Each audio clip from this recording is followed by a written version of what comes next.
ಇರಾನ್ನ ಸರ್ವೋಚ್ಚ ನಾಯಕನಾಗಿದ್ದಂಥ ಆಯತೊಲ್ಲಾ Ali Khamenei ಹತ್ಯೆಗೆ ಪ್ರತಿಕಾರವಾಗಿ ಈಗ ಇರಾನ್ ಕೂಡ ಎರಡೂ ಪಡೆಗಳಿಗೆ ಭೀಕರ ಪ್ರತಿರೋಧವನ್ನು ಒಡ್ತಾ ಇದೆ, ಜೊತೆಗೆ ದಾಳಿಯನ್ನು ನಡೆಸ್ತಾ ಇದೆ. ಅಂಡ್ ಇರಾನ್ನ ದಾಳಿಗೆ ಕೌಂಟರ್ ಕೊಡ್ತಾ ಇದೆ ಅಮೆರಿಕ ಹಾಗೂ ಇಸ್ರೇಲ್ ಪಡೆ.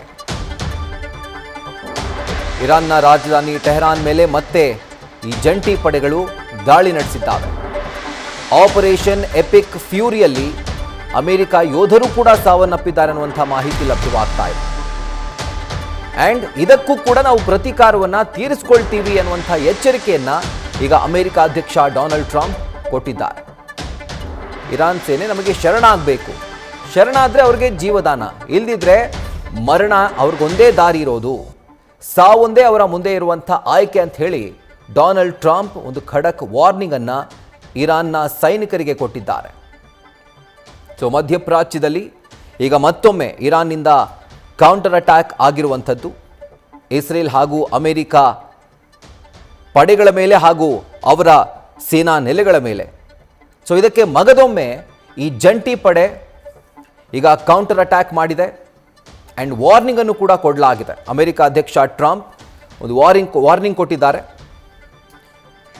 ಅಕಸ್ಮಾತ್ ಏನಾದರೂ ನೀವು ಶರಣಾಗದೇ ಇದ್ದರೆ ನಿಮ್ಮ ಮುಂದೆ ಇರೋದು ಒಂದೇ ದಾರಿ, ಅದು ಮರಣ ಮಾತ್ರ ಅನ್ನುವಂಥ ಖಡಕ್ ಎಚ್ಚರಿಕೆಯನ್ನು ಈಗ ಡೊನಾಲ್ಡ್ ಟ್ರಂಪ್ ಕೊಟ್ಟಿದ್ದಾರೆ. ಇದರ ಕುರಿತಾಗಿ ಡೀಟೇಲ್ಸನ್ನು ಕೊಡ್ತಾ ಹೋಗ್ತಾರೆ ನಮ್ಮ ಪ್ರತಿನಿಧಿ ಚಂದ್ರಮೋಹನ್. ಈಗ ಲೈವ್ನಲ್ಲಿ ಜಾಯಿನ್ ಆಗ್ತಿದ್ದಾರೆ.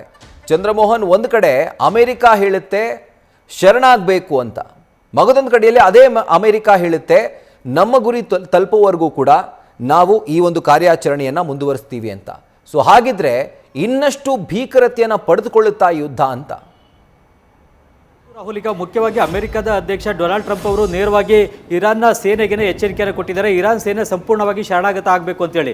ಇರಾನು ಮತ್ತು ಇಸ್ರೇಲ್ನ ಉದ್ದೇಶ ಸ್ಪಷ್ಟವಾಗಿದೆ. ಏನಂತ ಅಂದರೆ ಕೇವಲ ಅಲ್ಲಿ ಆಯತೊಲ್ಲಾ ಅಲಿ ಖಮೇನಿಯನ್ನು ಹತ್ಯೆ ಮಾಡೋದು ಮಾತ್ರ ಅಲ್ಲದೆ ಅಲ್ಲಿ ಸರ್ಕಾರ ಸಂಪೂರ್ಣವಾಗಿ ಬದಲಾಗಬೇಕು, ತಾವು ಹೇಳಿದಂಥ ಸರ್ಕಾರ ಅಲ್ಲಿ ಪ್ರತಿಷ್ಠಾಪನೆ ಆಗಬೇಕು ಮತ್ತು ಪ್ರಜಾಪ್ರಭುತ್ವ ಮಾದರಿಯ ಸರ್ಕಾರ ರಚನೆ ಆಗಬೇಕು.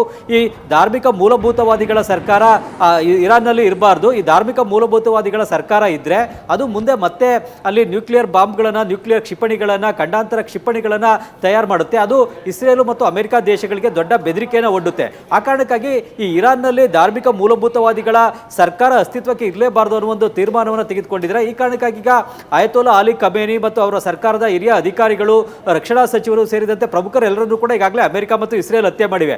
ಆದರೂ ಕೂಡ ಈಗ ಅಮೆರಿಕ ಈ ಒಂದು ಯುದ್ಧವನ್ನು, ದಾಳಿಯನ್ನು ನಿಲ್ಲಿಸ್ತಾ ಇಲ್ಲ.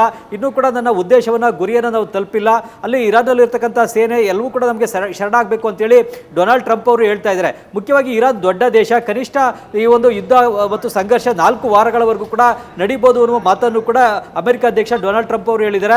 ಇದು 4 ವಾರಗಳ ಪ್ರಕ್ರಿಯೆ, 4 ವಾರ ಅಥವಾ ಅದಕ್ಕಿಂತ ಮುಂಚೆನೇ ಮುಗಿಬಹುದು, ಆದರೆ ಇದು ಕನಿಷ್ಠ 4 ವಾರಗಳ ಪ್ರಕ್ರಿಯೆ ಎನ್ನುವ ಮಾತನ್ನ ಅಮೆರಿಕದ ಅಧ್ಯಕ್ಷ ಡೊನಾಲ್ಡ್ ಟ್ರಂಪ್ ಅವರು ಹೇಳಿದ್ದಾರೆ. ಹೀಗಾಗಿ ಇನ್ನು ಮುಂದಿನ 1 ತಿಂಗಳ ಒಳಗಾಗಿನೇ ಇರಾನ್ನ ದೇಶವನ್ನು ಸಂಪೂರ್ಣವಾಗಿ ತಮ್ಮ ನಿಯಂತ್ರಣಕ್ಕೆ ತೆಗೆದುಕೊಳ್ಳುವಂಥ ನಿಟ್ಟಲ್ಲೇ ಈ ಒಂದು ದಾಳಿಯನ್ನು ಇಸ್ರೇಲ್ ಮತ್ತು ಅಮೆರಿಕ ದೇಶಗಳು ಜಂಟಿಯಾಗಿ ನಡೆಸ್ತಾ ಇವೆ.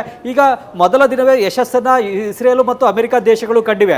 ಇಸ್ರೇಲ್ ಮತ್ತು ಅಮೆರಿಕದ ಗುರಿ ಇದ್ದದ್ದು ಇರಾನ್ನ ಸುಪ್ರೀಂ ಲೀಡರ್ ಆಗಿರುವಂತಹ ಆಯತೊಲ್ಲಾ ಅಲಿ ಖಮೇನಿಯನ್ನು ಒಡೆದುರುಳಿಸಬೇಕು ಅನ್ನೋದು.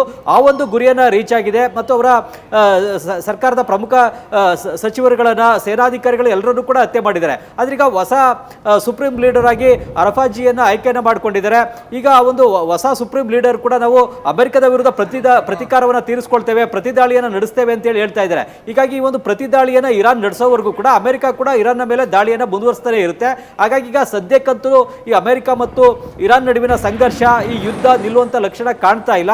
ಆದ್ರೀಗ ಇರಾನ್ ಈಗ ಸಂಪೂರ್ಣವಾಗಿ ಅಮೆರಿಕಕ್ಕೆ ಶರಣಾಗುತ್ತಾ ಇರತಕ್ಕಂಥ ಪ್ರಶ್ನೆ ಕೂಡ ಎದುರಾಗುತ್ತೆ. ಅಲ್ಲಿ ತಾನು ಬಯಸಿದಂಥ ಸರ್ಕಾರವನ್ನು ಪ್ರತಿಷ್ಠಾಪನೆ ಮಾಡಬೇಕು, ಆ ಸರ್ಕಾರ ತನ್ನ ಮಾತನ್ನು ಕೇಳಬೇಕು ಅನ್ನೋದು ಅಮೆರಿಕದ ಬಯಕೆ. ಅಮೆರಿಕದ್ದು ಯಾವಾಗಲೂ ಕೂಡ ದೊಡ್ಡಣ್ಣ ಮತ್ತು ಸರ್ವಾಧಿಕಾರಿಯ ಧೋರಣೆ, ಆ ಧೋರಣೆಯನ್ನು ಈಗ ಇರಾನ್ನ ಮೇಲೂ ಕೂಡ ಏರ್ಲಿಕ್ಕೆ ಹೊರಟಿದೆ. ಹೀಗಾಗಿ ಇರಾನ್ನಲ್ಲಿ ಈಗ ಮುಂದೆ ಏನಾಗುತ್ತೆ, ಈಗ ಅಲ್ಲಿನ ಧಾರ್ಮಿಕ ಮೂಲಭೂತವಾದಿಗಳು ಮತ್ತು ಆಯತೊಲ್ಲಾ ಅಲಿ ಖಮೇನಿಯ ಉತ್ತರಾಧಿಕಾರಿಯಾಗಿ ಆಯ್ಕೆಯಾಗಿರುವಂತಹ ನಾಯಕ ಅಮೆರಿಕದ ಮಾತನ್ನ ಕೇಳಲಿಕ್ಕೆ ಸಿದ್ಧ ಇಲ್ಲ. ಹೀಗಾಗಿ ಇದು ಅಮೆರಿಕಕ್ಕೆ ಈಗ ಸಿಟ್ಟನ್ನು ತರಿಸಿದೆ. ದಾಳಿಯನ್ನು ಮುಂದುವರಿಸಲಿಕ್ಕೆ ಈಗ ಅಮೆರಿಕ ಮುಂದಾಗಿದೆ. ರಾಹುಲ್, ನ್ಯೂಸ್ ಫಸ್ಟ್ ನಿರ್ಭೀತಿಯಿಂದ ನಿಮ್ಮ ಪರವಾಗಿ.